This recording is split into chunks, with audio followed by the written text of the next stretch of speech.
राजधानी deluxe large new bus stand opposite housing board colony जंडला।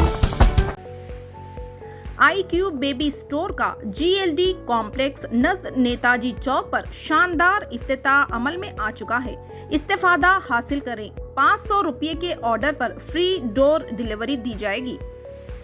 अस्सलाम वालेकुम नाज़रीन, NH TV में आप सभी का इस्तकबाल है। तेलंगाना हुकूमत ने 17 सितंबर को तेलंगाना कौमी इत्तेहाद का दिन करार देते हुए 3 रोज़ा कई एक सकाफती तकरीबात का इनेकाद करने की हिदायत दी। इसी ज़िमन में आज ज़िले जोगुलिम्बा में कौमी इत्तेहाद वज्र उत्सवालू के तहत मुख्तलिफ महकमेजात के अहदेदारों की निगरानी में मुस्तकीर के राजू चौक से मार्केट यार्ड तक तिरंगा रैली का अहतमाम किया गया। इस तिरंगा रैली में मुकामी रुकन assembly Bandla Krishna Mohan Reddy, ZP chairperson Sarita, additional collector Harsha शिरकत करते हुए रैली का आगाज़ किया। इस रैली में तमाम सरकारी स्कूलों के तुलबा ने हिस्सा लिया। సోదర ప్రధానికానికి యువతి యువకులకు స్వాగతం శుభస్వాగతం పలుకుతున్నాను। భాష శృంఖలను పెంచేందుకు మేము సైతం అంటూ స్వాతంత్ర సంగ్రామంలో ముందుకు నడిచిన వీర వనితలను స్మరించుకుంటూ ర్యాలీగా బయలుదేరి వచ్చేస్తున్న మహిళా ఉద్యోగులకు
हमारे चैनल को लाइक कीजिए, शेयर कीजिए और सब्सक्राइब करना ना भूलिए।